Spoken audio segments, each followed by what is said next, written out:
Okay, guys, so tons of new faces on there that I don't know that I necessarily recognize.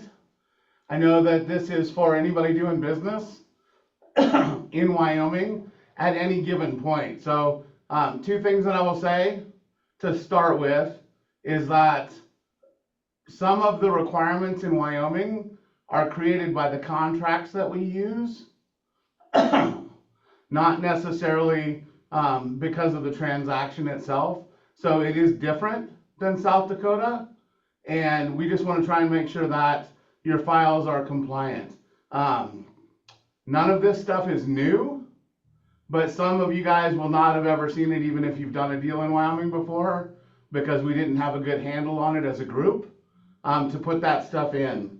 The very first thing I'm going to do is just real quick ask if anybody has any questions to start with so that I can try and work them in and address them. Specifically, if maybe like it's under a transaction that you're currently doing or something like that. Does anybody have anything like that?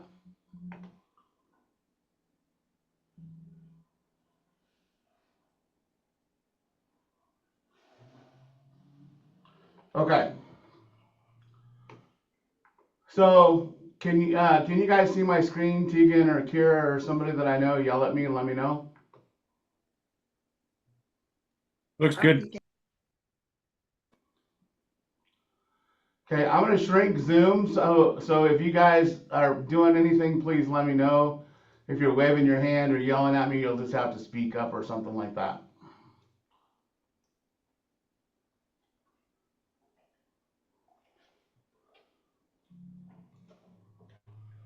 Let me open one more folder here real quick.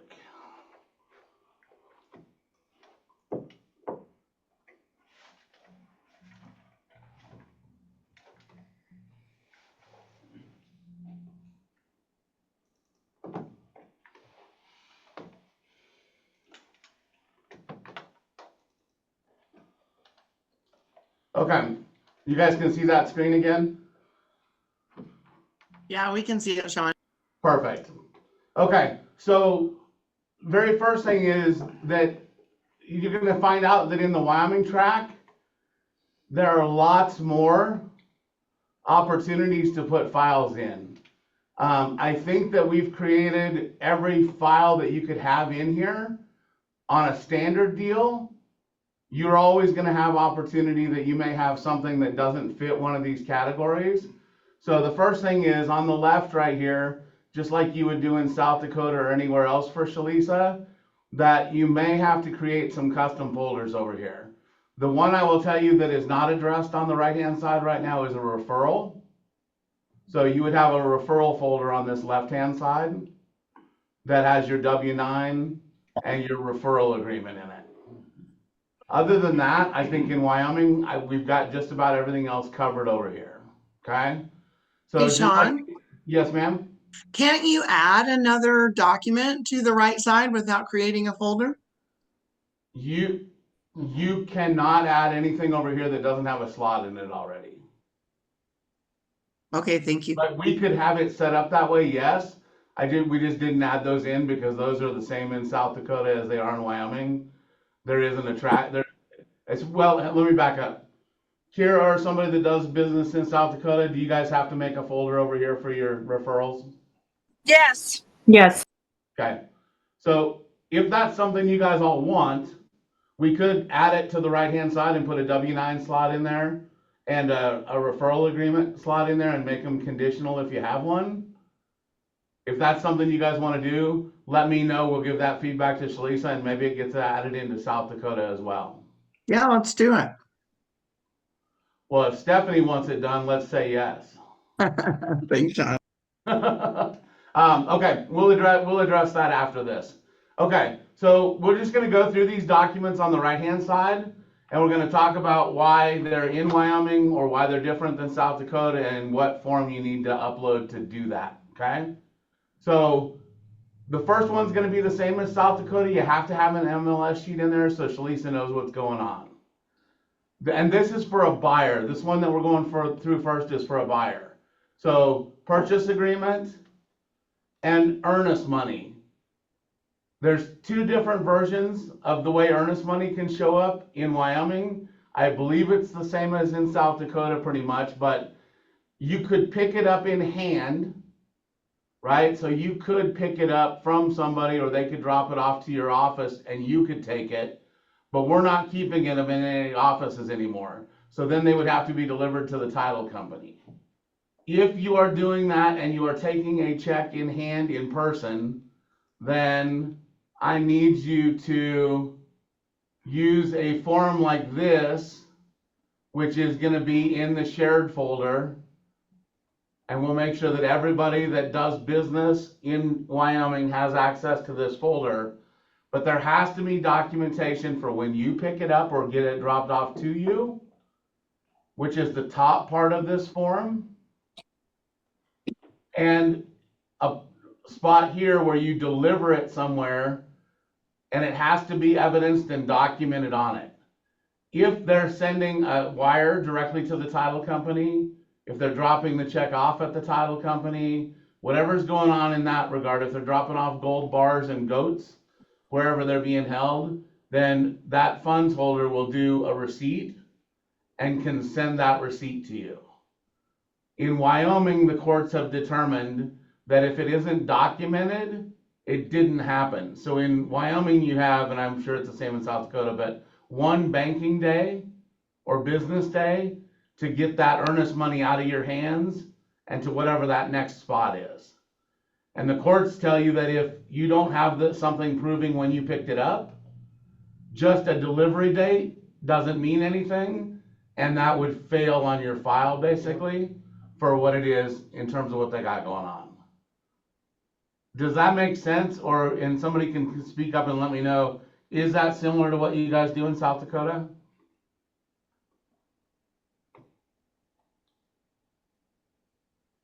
Yeah. Our team has a specific earnest money if we receive it and then deliver it, Okay. but I don't think, I don't know if there's a requirement for that. Okay. So if you guys have, and we're going to provide these forms for you guys to use. If you have another one that serves the same purpose, you're more than welcome to use it. You just have to document when you get it and when it gets out of your hands. Okay? Does that make sense? Does anybody have any questions about what you are required to put in that slot? Sean, I don't have a question about what goes in the slot, but why is it necessary to have a transaction ledger in addition to an earnest money receipt? I will explain it when I get to the transaction ledger, okay? Cool. Okay.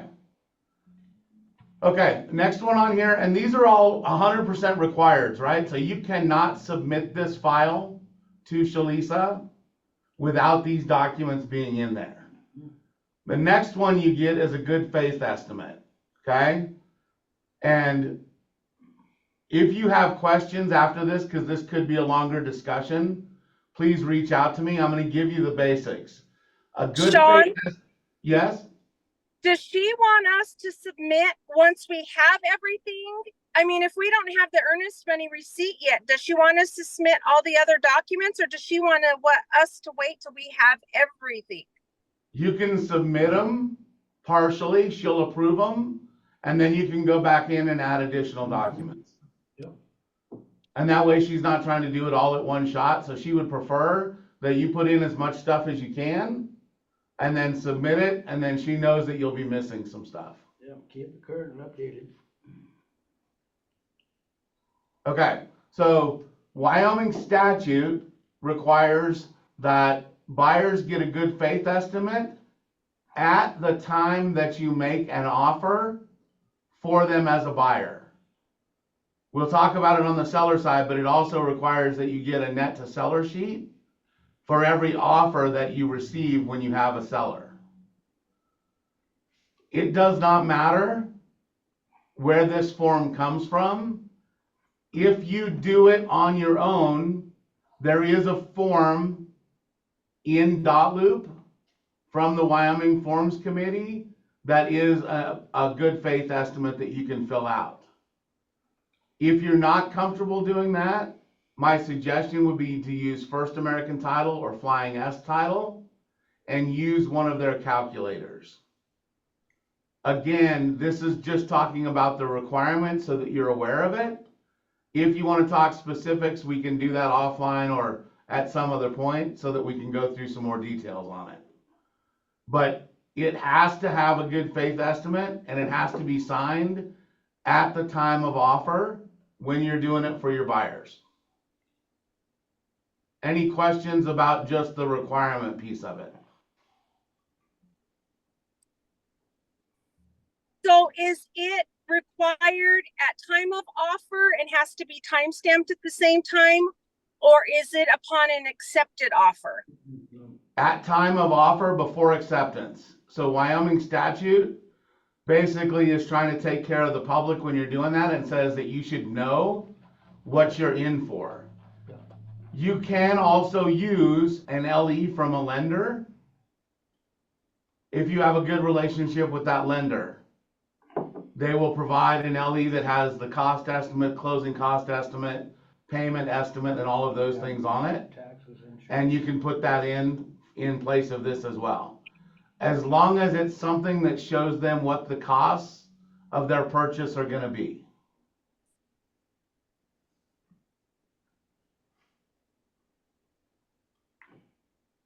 Any other questions about that one? And I guess when you throw them out, I know, so I'm telling you, it's not optional, it's required. So the real deal would be if you want to know any more history about it, but it's a Wyoming state statute that requires it. Okay. Was somebody gonna chime in there? Okay. So the next one is a pre-qual letter or proof of funds. In Wyoming contracts, there's a section in financing that says if you're making an offer, you will provide proof of funds if it's a cash offer, or pre-qual letter if it's a financed offer, and there's a time frame that's in there. So the contract creates a situation where this becomes a requirement.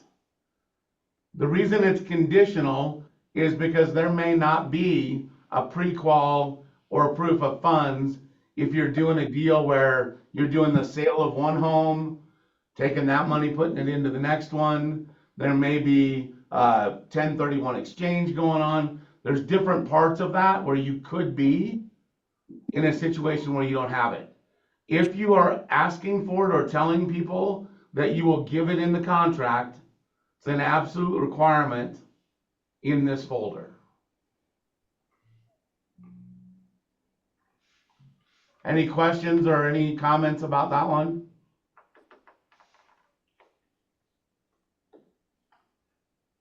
This is a lot. Go ahead. Holy cow. What a freaking difference. Holy moly. Can you say hi to Mr. Mike? Can you say hi to Mr. Mike? Yeah, buddy. He's like, Julie, you're not muted. sorry. That's okay. Thank you, Kara. Okay, so Multitasking. Sorry, guys. so the next one, and this is the buyer track. So this one says sellers real estate brokerage disclosure have something to do. is required as well. I don't think this exists in South Dakota, but in our contracts, in the part where you tell them that you're a buyer's agent working with the buyer, there's a deal that says that you have a signed brokerage disclosure from them and you will send it That's right. to the seller. Still not muted. On the other side of the contract, when they receive it as a seller, and it says seller brokerage working with the seller as seller's agent, it says on there that you have a copy of the seller's real estate brokerage disclosure and you've sent it to the buyer. So those two parts of the contract require that you have both your buyer's real estate brokerage disclosure. Just uniform flooring. Julie, you're not muted again. Your other box hasn't shown up so far. Oh, it's not coming till Monday now? I got her. So you have to have both your real estate brokerage disclosure for the side that you're on and a copy of the one from the other side. A couple of people just chime up. Has anybody ever done that in Wyoming?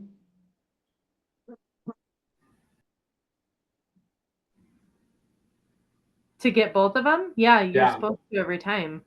Gotcha. Okay. I have both on I all just don't know mine. how many people in some of these smaller places are doing it, and I think that there may be some pushback from the other side sometimes. So that's why I want to make sure you guys understand where the requirement comes from. Yeah, normally they send it with the acceptance. Sean, I'm sorry, because of the distraction with the unmuted, can you repeat what we're doing on both sides? I apologize. No, that's okay. It just, so there's a requirement created in the contract that you just have to have both sides. So you have to have your client, buyer or seller, and whoever's on the other side. The way you'll typically see it in Cheyenne, and this may change in places, is when you get an offer, you'll usually get the buyer's real estate brokerage disclosure with that offer. And then to Kira's point, you'll typically get buyer's or seller's real estate brokerage disclosure back with the acceptance. We load those as a buyer or as a seller into Paragon for us, Yes. so that they're typically available already. But everybody might be a little bit different.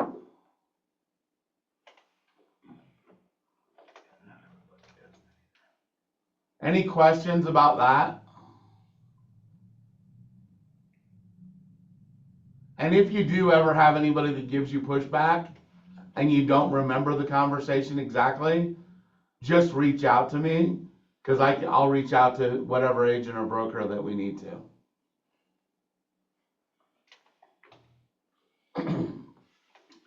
Okay, so the next one is additionally as well created by our contract.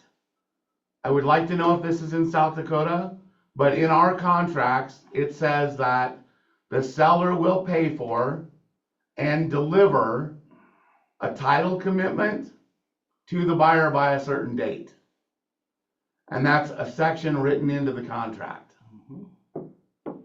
You have to acknowledge that so that you acknowledge that you hit that deadline and that you fulfilled the requirement for the contract. Very common down here once it gets signed, that it gets shared. I don't know if that's going to be the case everywhere else in Wyoming. Sean, I have a question on that. I'm working on my file right now, and like typically in my past, we've done acknowledgement as like an email that comes back and forth. Like I'm the seller's agent, so the buyer's agent sent me back an email. Is there any way that we can separate that out to be copy of title commitment and then have a separate line for title acknowledgement, so that we're not trying to piece together PDF files? Well, so when are you using dot loop? Yeah, so just put it in dot loop and send it that way, or If you because put, mine if you came put both straight of them from the in dot title loop, company. Bethany, Okay, one more time, I apologize. I cut you you know, off. I hear what you're saying. I'll change my file, then I'll put them in dot loop and combine the file. And you don't even have to combine it if you just put check boxes in front of both and then hit share up in the top side instead of by the individual file. It'll send them both over and sends them as a PDF. Cool, and then we'll have that form now in our stuff. Yes, ma'am. Cool. And I would have them accept this, sign on this one. Keep going, keep going. I would have them sign on this one and then initial the first pages of the title commitment. Just like they're gonna do when they sit down and close.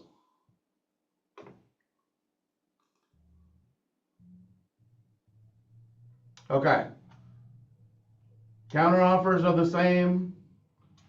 Property disclosures in Wyoming are not required. You only upload them if you have them. Definitely different than South Dakota. How often would you say, or anybody, you have a seller do that, or you recommend a seller do a seller's disclosure?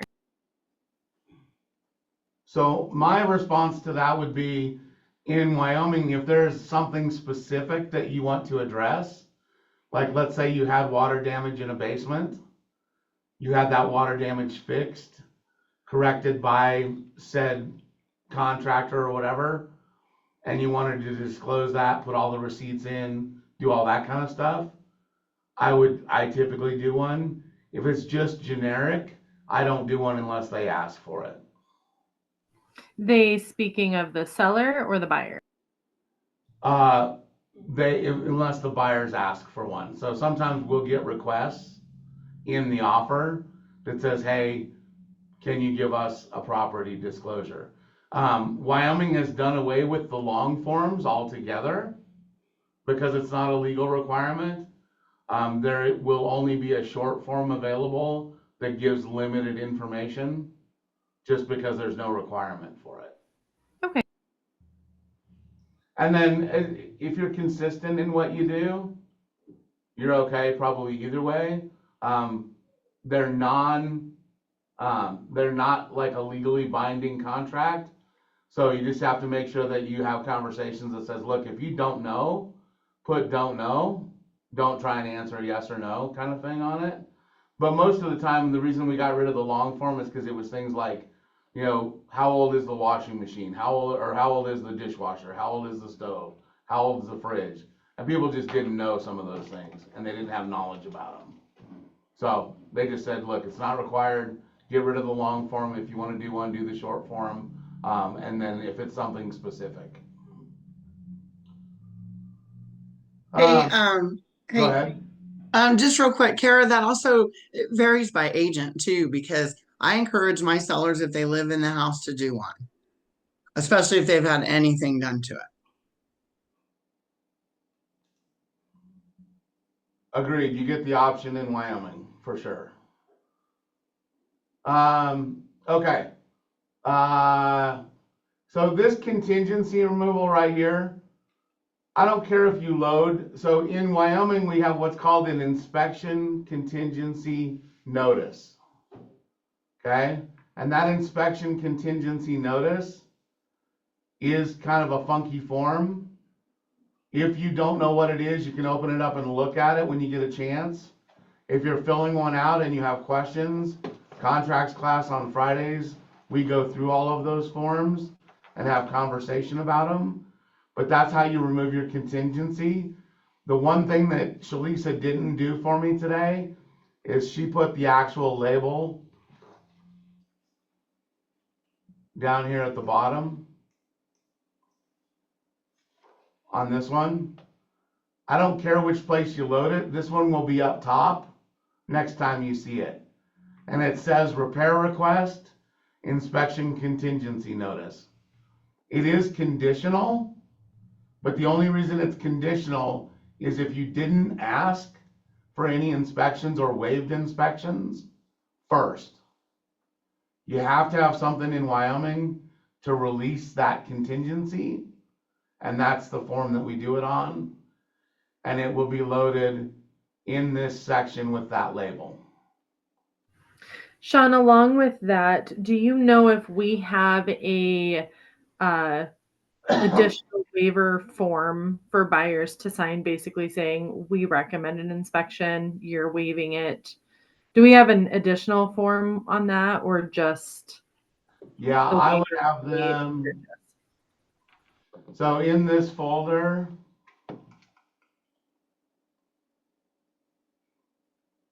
I believe there's one in here.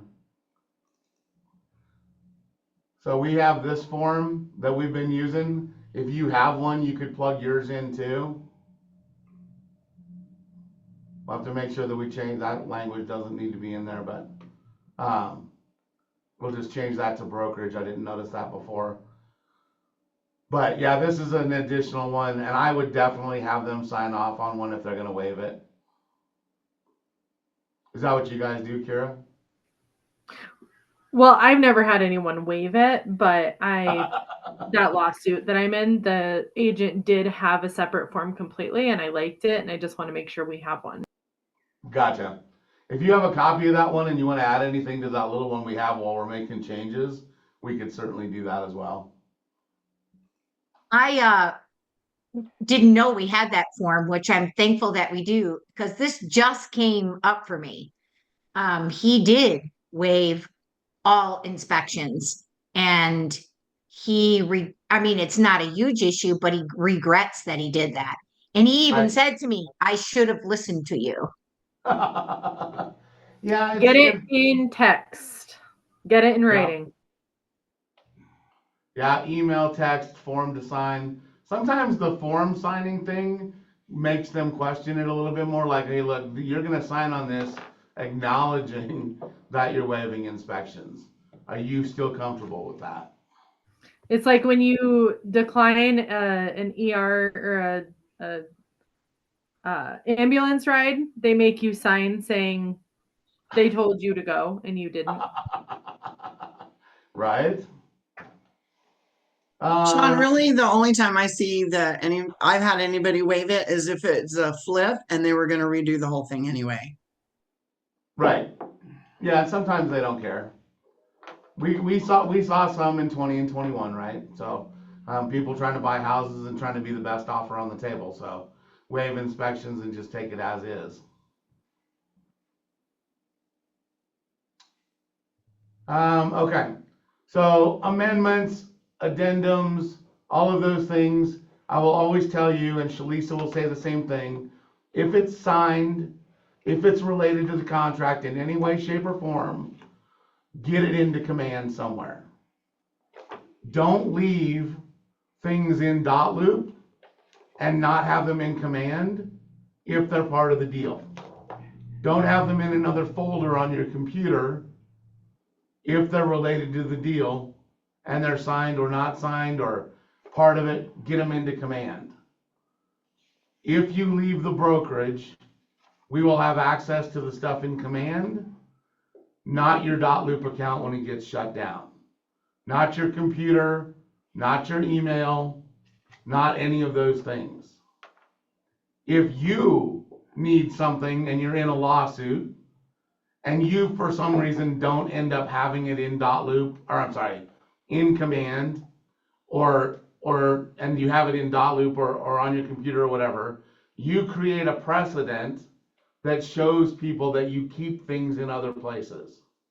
So you want to have them all in one place, all accessible, and all there for the length of the 2 years in Wyoming that you need to have that data available for audits. Okay? Once you get to the next section, this is a little bit more Wyoming stuff.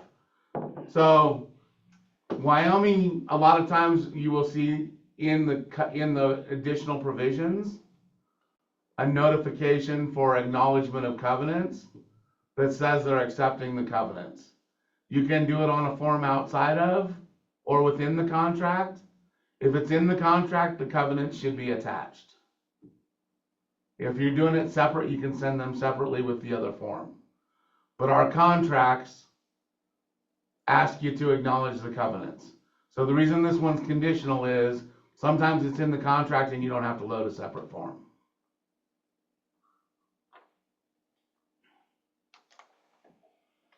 Next one, depending on how you do inspections in your business, may be required or not required.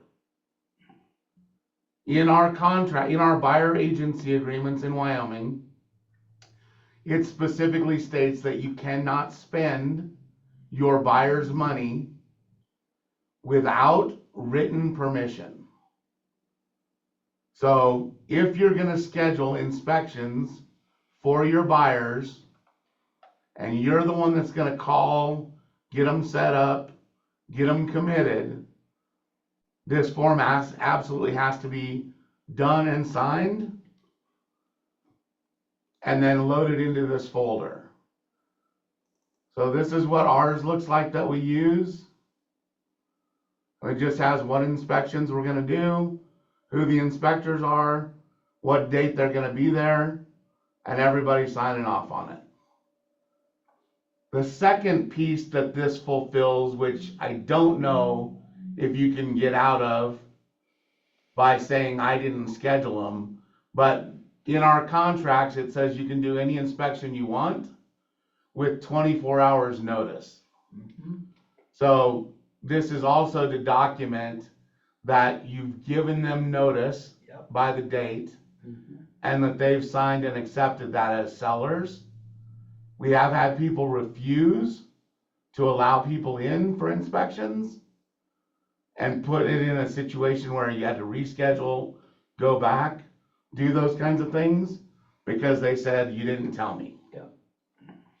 So again, part of the Wyoming contracts that create that situation.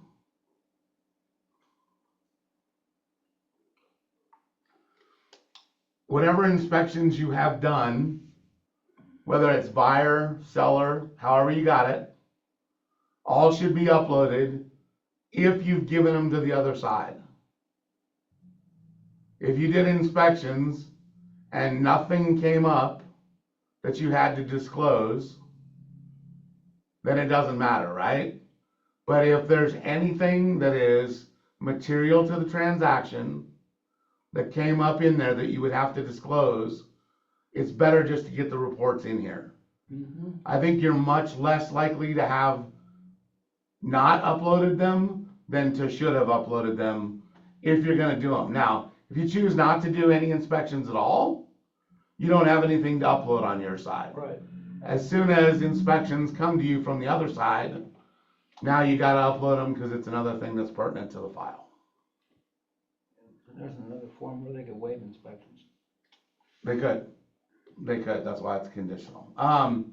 Next part is roof certs that we do down here.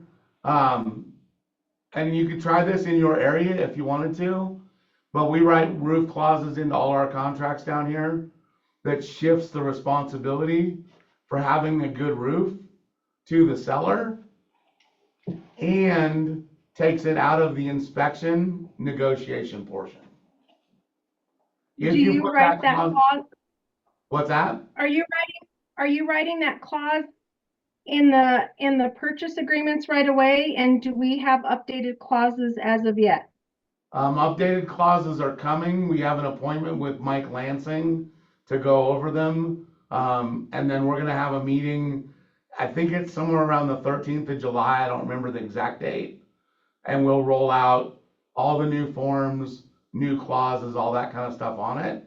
That clause will be available to you. I will tell you that it's something that works in our local market because it's accepted. You may have to battle it in your own area. If the seller signs it without looking at it or reading it, then it's on them, but it absolutely shifts the responsibility for having a certifiable or 3-year roof life left into their responsibility, and it takes it out of that inspection period. So, but you will have access to it for sure. To your point, Kira, if you waive inspections, then I would load the form right here so that you have it. I don't know if you guys do final walkthroughs or not. If you do a final walkthrough, my recommendation is that you have it signed off on. And it's another one of those CYA, they accept it the way it's gonna be kind of things. You get people looking at homes while they're staged, while they're full of furniture, before they get cleaned out, before they got going on. So if you have them do a walkthrough, we just have them sign off on this form. And if there is something that's noted in there, then they're noting it and then you can deal with it. If not, they're accepting the property the way it is. And then you have that to load as well into the file. Hey, Sean, I got a quick question on that. So if you noted something on that form, that would just be a notation that you noticed it, or would it be a notation that you want this done before you close the next day? So 2 options. Second one is buyer chooses not to do a file. Oh, I'm sorry. Third one is buyer does not accept the property in its present condition. Okay. And these defects are noted. Then you would have to go to the other agent and start working those things out. This is if they've skipped it and don't want to do it, but they're going to accept it. And this is if they've looked and accepted it. So up to you guys how you work through it. And whether you, I don't know if everybody does walkthroughs or not. We just have a form available for it.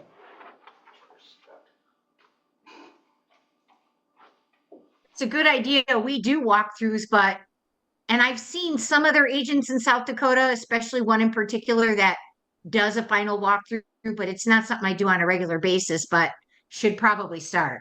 You should. You know, it's old school. It comes back from when people would buy a house or somebody would sell a house to them. They wouldn't look at it until they got closed, and they would find out that the cabinets are gone, all the copper's gone out from underneath, there's no toilets. Yep. Much less prevalent these days, but we've had bad floors that were concealed by carpets, damage done when people were moving out, all those kinds of things. And it's definitely much easier to deal with before you're sitting at the closing table. Consent amend in company transaction form is just a Wyoming form if you're stepping down to be an intermediary with your client. This should have happened when that step down occurred, not at the end when you're trying to mop up a file. Again, it's a much more in-depth discussion about Wyoming brokerage disclosures and contracts. But if you're going to step down to an intermediary, know there's a form that you have to sign. And that is you have to, and it's both sides. Yeah. If you are in the same brokerage or under the same broker, so David Kaler, say for Central Wyoming and for Keller Williams Frontier, and you're going to be a designated agent, that has to be done at the time that the actual designation occurs as well. Those two exist in Wyoming, don't exist in South Dakota.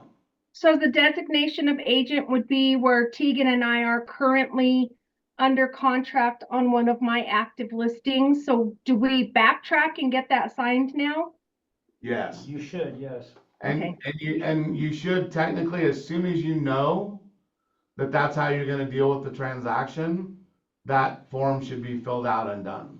I know that was a discussion since we're in the same brokerage, but we're not in the same office. So that was a discussion we've been having. So I will get that signed. Thank you. Yeah, same brokerage or same broker. So to the extent that a broker in Wyoming can be the responsible broker for 3 separate firms, if that broker crosses over between the firms that you're in, you have to have one, or if it's internally within the same brokerage itself. So Frontier, Western Trails, or like Black Hills. Can I chime in on that real quick?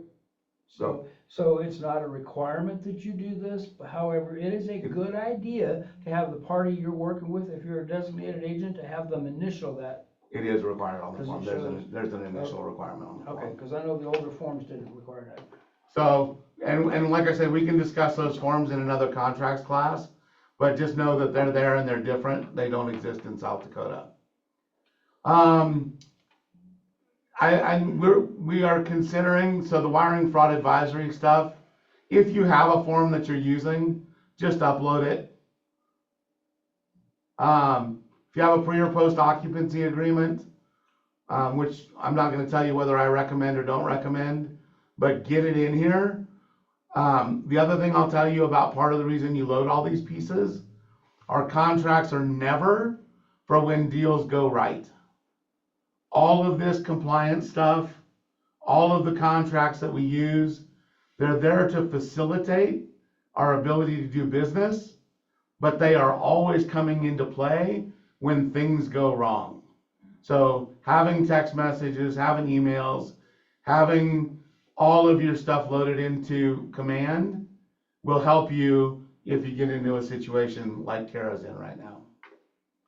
Contingencies loaded. If they're doing a property sight unseen, if a lot of times in Cheyenne, agents will pay for home warranties as part of deals. So the paperwork doesn't really ever get anywhere in this deal unless you load it. So just load it if they're doing that, or if the homeowners are buying it, or if the sellers are buying it. And then, like I said, this one on the bottom will move up. Any questions about any requirement on a buyer side? Does any of this change August 17th? The only thing that may change for us, so currently on a brokerage disclosure, for us, we don't have a signature line for a customer. We are adding in Wyoming a customer agreement form and altering that real estate brokerage disclosure to take the no signature required off of it. So there may be one form added, which won't be a buyer agency form, but will be a buyer customer form. And that piece may get added in. If you are, this one says, apologize, consultation. So this one says exclusive right to buy contract buyer agency. We may have to add, or at least notate, that this could be a buyer agency contract. It could be an intermediary contract. It could be non-exclusive right to buy contract. There could be things that change in this situation because NAR can't dictate which one of those relationships you go into. And then we may have to add in here buyer customer agreement, which is going to be the new form from Wyoming. But we'll kind of figure that out when we do the July rollout of what the new Wyoming forms will be. That's probably not a great answer. It's like everything else, a little bit up in the air right now.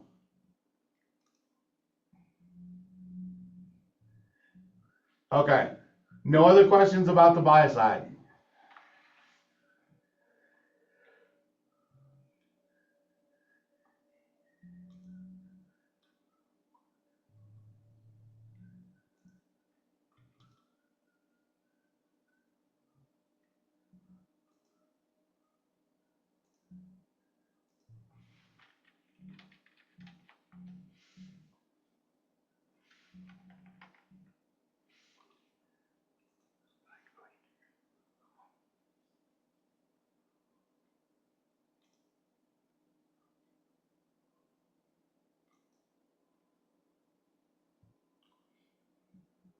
Okay, so again, on the sell side, you have a net to seller sheet, which is a requirement. Okay, same thing as with a buyer sheet. I don't care what place you use to make it. If you have your own Excel spreadsheet that runs your closing costs and those things on it, and what it's going to take to buy it, and prorates taxes and all those things, so that they know what they're going to walk away with, you can use that. Be careful and make sure that you keep it updated.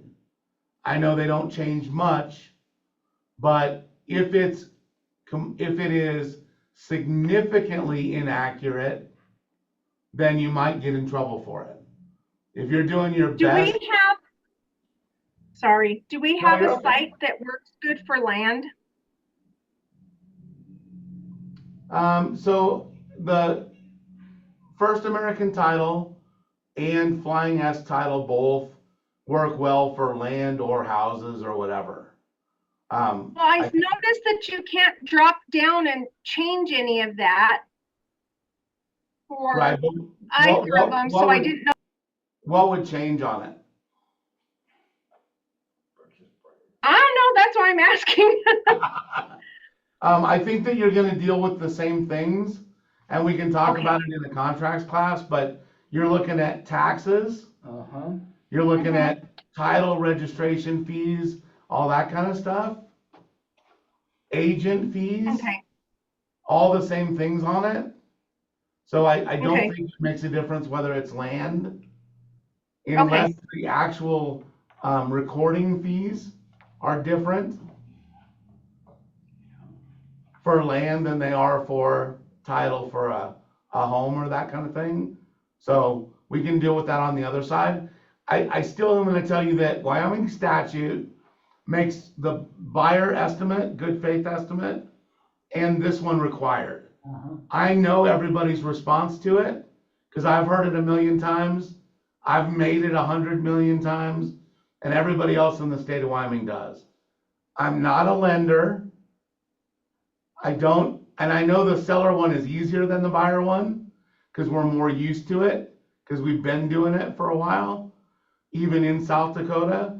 But just do your best good faith effort to be as accurate as possible when you do them. And I think that the auditor in the state of Wyoming and the courts in the state of Wyoming would say, look, you've done your due diligence and do it. So just make sure that whatever process you're using is as good as you possibly can. Yeah, Sean, can you open up the solar net here? Because I have my own that I use, but I wanna see this one. That is not a form right there. We're not in .loop. That's just a spot for it.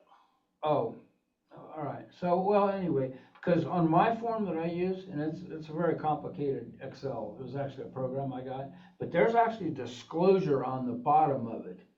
Okay, that they're, deemed reliable, but, and it's about a 2 or 3 sentence disclosure on there. Yeah, to Russ's point, no matter whether you use a site or your own, there should be disclosures on the bottom. First American Title and Flying S Title both have them that say, hey, look, this is an estimate. Mm-hmm. To the best of our ability, these are good, but go check the numbers if you need to.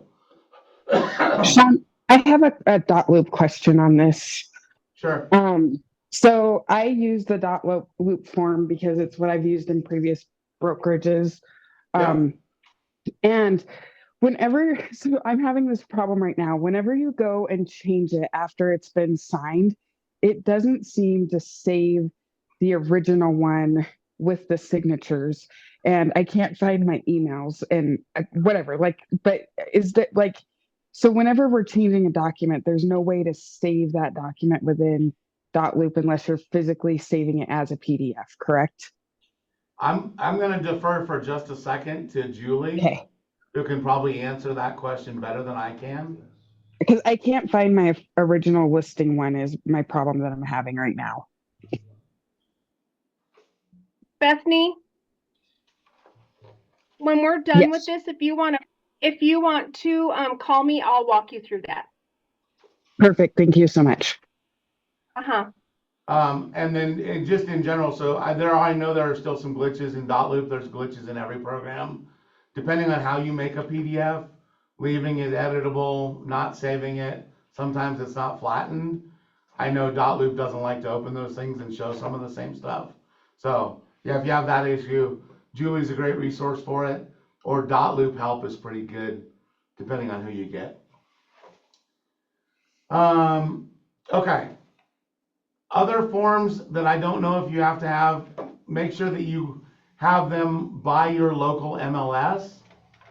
So typically I'm going to tell you in a listing agreement for us in Cheyenne, if it's going to be a coming soon listing, we either have to have it in the listing contract, or we have to have an addendum to it, or we have to have a separate form filled out, and then we have to upload it. If you're not going to MLS right away, you also have to have that form. So by your MLS, look at that and see what you got. We additionally use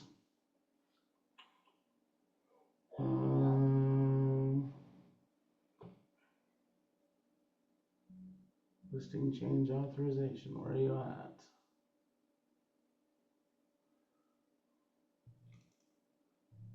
Which you can use this one if you want. This one just makes it a little bit easier, but this lets you change a couple of different things in the listing without having to type it all out. So if you want to change the price, listing date expiration, status, or comments or whatever. So if somebody tells you that they want you to put motivated sellers in your listing, I would pull up this form, put the language in this section right here, have them sign off on it so that they give me authorization to let people know that they're motivated. And then all of the other things, right?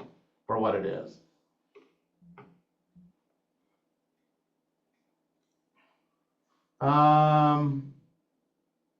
Okay, and there's the coming soon exclusive rider, depending on if it is. So if it's an office exclusive, coming soon, not gonna go to the MLS right away. Our MLS requires that those forms be in, and our files would be audited for that, for Cheyenne.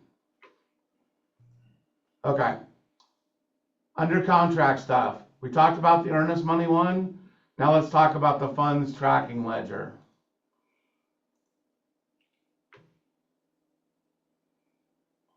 Oh, can I rotate you?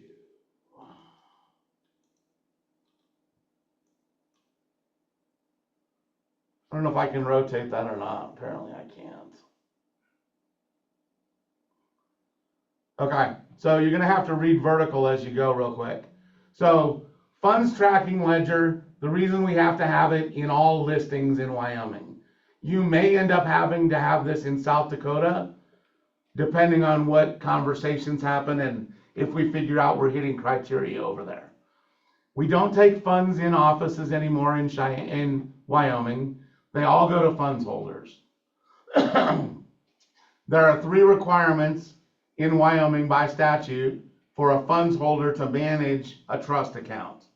One is register that you write things out of and in and out of, a ledger that tracks them, and a reconciliation. When we use funds holders, it takes away the first and the third requirement, but still requires that we know where other people's money is.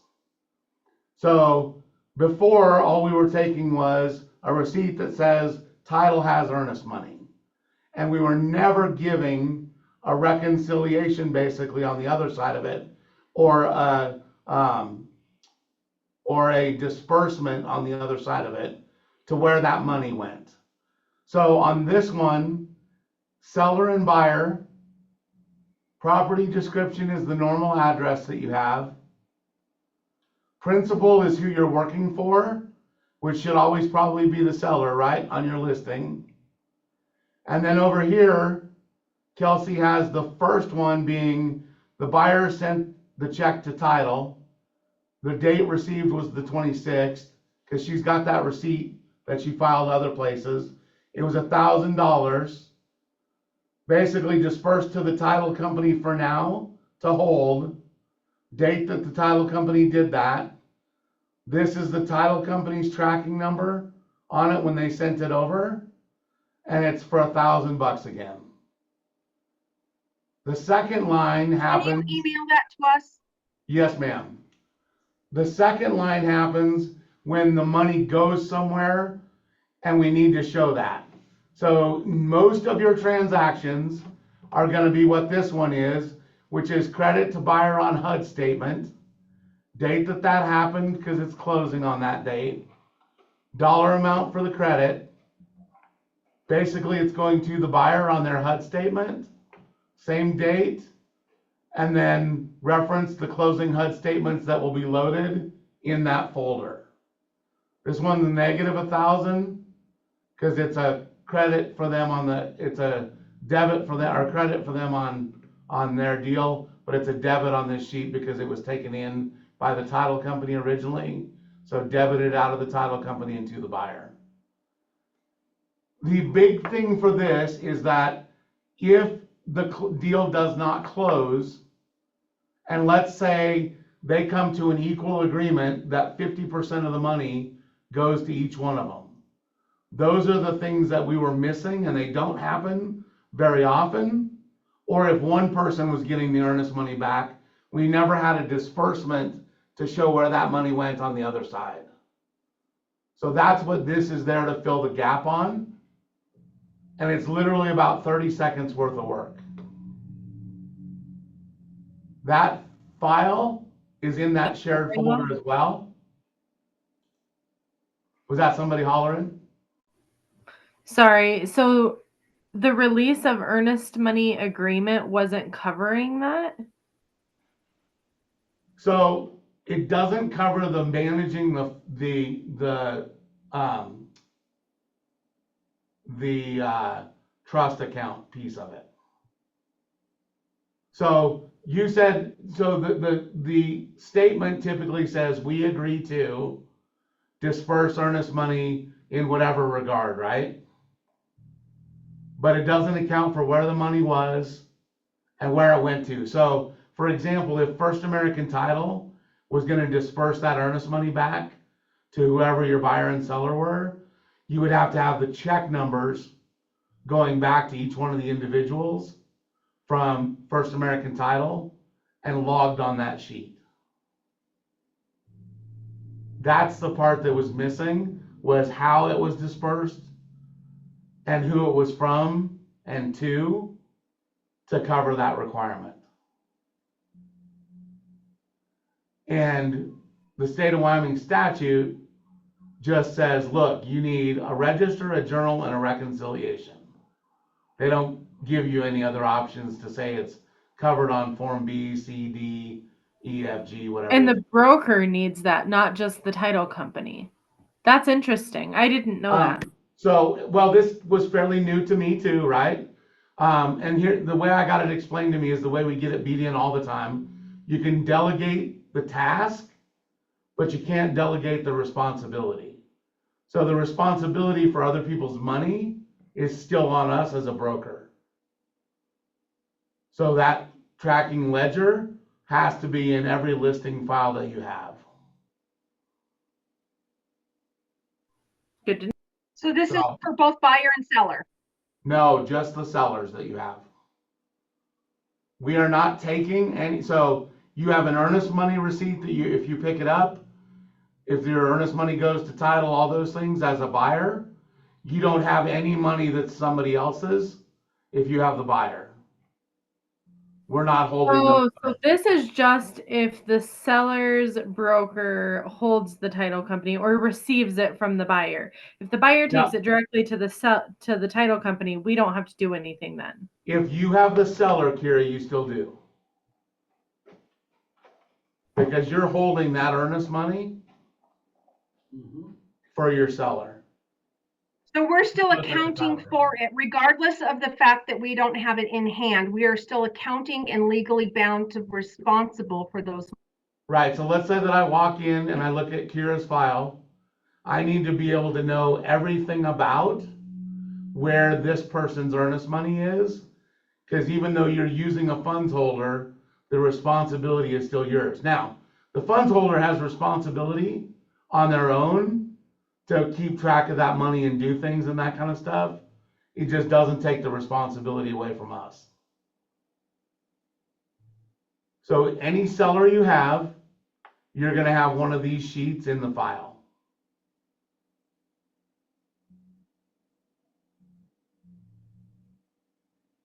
%99 of the time, the disbursement will be to the HUD statement and to the buyer at the time of closing. Your few other situations where deals fall apart, earnest money goes back, you'll have that information on that sheet so that everybody knows where it went.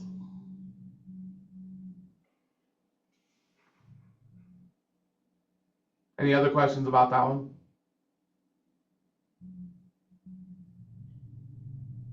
Here's your real estate brokerage disclosure for the buyer when you have the seller. Requirement, got to be loaded. Sean, is Shalisa wanting us to backtrack on our files or no? We have not had that discussion yet. If you did not get the forms signed or those kinds of things, then I would not go out and get them signed just late. If you have the documents, I think the answer is going to be to get them uploaded. But let me have that conversation with Shalisa first, before we start beating her with all kinds of new files that she's got to go look through and approve.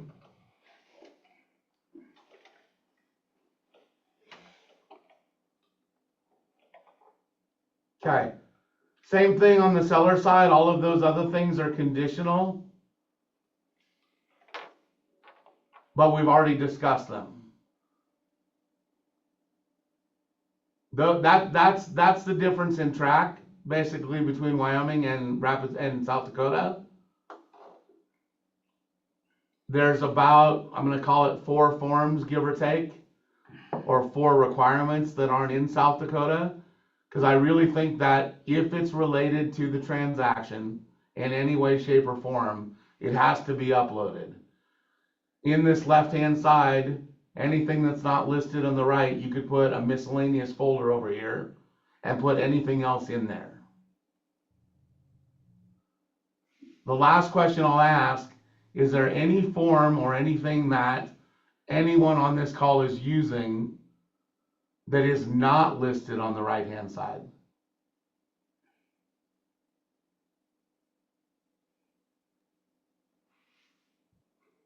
Is that a big no? Come on, Kira, you got to have something over there. Nope. I think Wyoming has enough requirements. I don't want to. I was thinking the same thing, Kara. There's plenty Which is- of forms there. I don't need any more. Which is funny for a state that has no requirements, right? Well, I think it's even being proven kind of with this whole NAR stuff. We've had a forms committee working on things for like 4 months, battling every week about changes and what we're going to do, and do we need more forms for this or less forms for that? And they're all for less forms, but they're still throwing new ones at us. So I would agree with it. Any questions about any of that, just requirement wise? We can always talk. You can always reach out about the specific forms, why we're doing something. As we went through the forms today that have all 3 of the logos on top, almost all of them say Keller Williams Realty Frontier in them. So we need to get that fixed. So we'll change that. It'll probably have all 3 brokerages in there, and you circle one, highlight one. I don't know what it'll be. Generic. I do have one question, and it's because I was a bad child yesterday and I missed the city hall meeting for the Northeastern Wyoming board. Anybody that attended that, in regards to the forms we just talked about, is there anything that would be different for that region based on that meeting yesterday?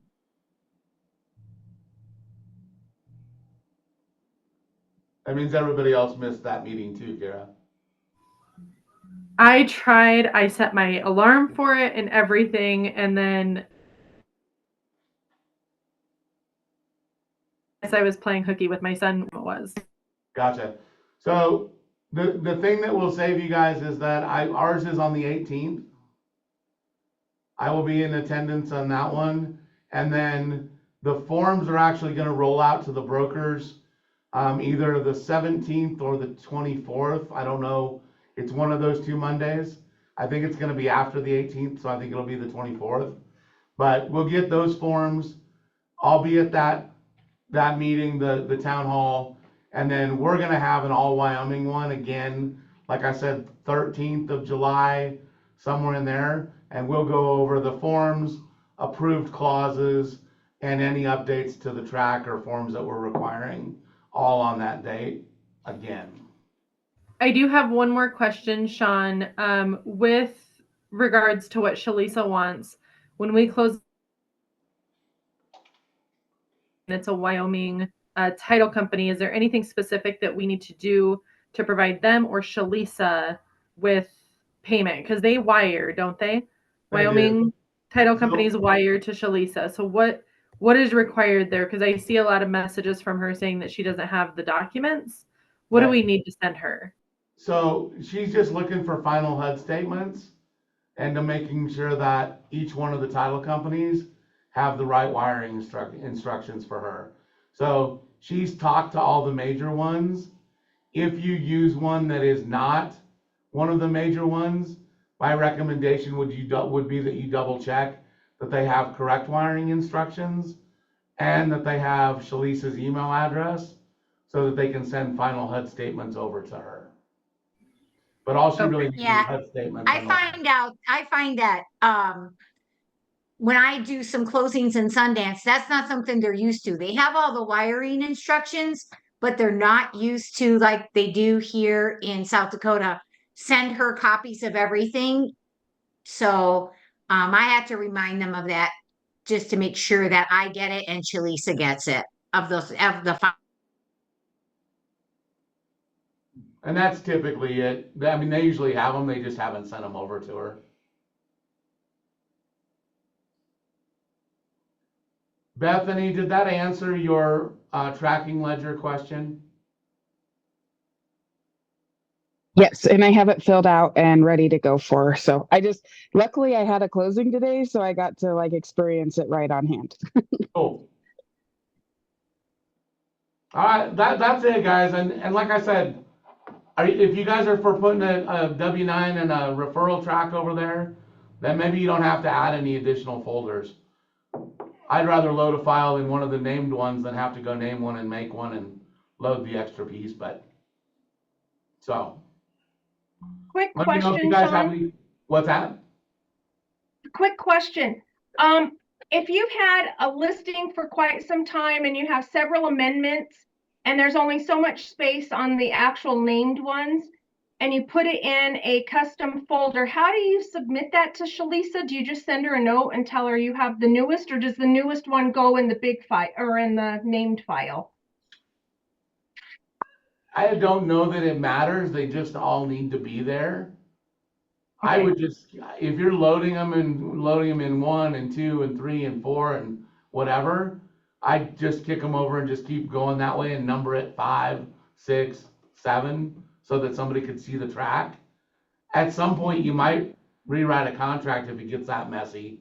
I don't know what you guys are doing in Newcastle, but You can create a new custom folder too, just miscellaneous, and you can put them all in there. yeah, she was just talking about how to label them. And that's what I've been doing, but I didn't know if I had to resubmit those to her or, I just put amendments. Mine have just been primarily price drops. Oh, yeah. And you could label it if you wanted to do the folder, call it price drops, price drop amendments or whatever. It's all good. Just submit it. The custom folder just gets submitted like the other ones. Okay. Well, if you guys have questions, reach out to me. There was 12 people, 10 people on this call. If you got a buddy that you help out, or that you work with a lot, or that you like, and you want to share information because they weren't on the call, you can do that. If you want to let them struggle, tell them to call me. So, Thank you, Sean. you're welcome, guys. I was on the call and I'm still gonna call you, Sean. Well, we are the Wild Wild West in Wyoming, so we like to make it as hard as possible. Thanks, Sean. You Bye. betcha. Bye, Chandra and Kira and Julie and all the people that I don't know. Bye, Sean. Bye, Chandra. Isn't that a song? Living in the wild, wild west. Yeah.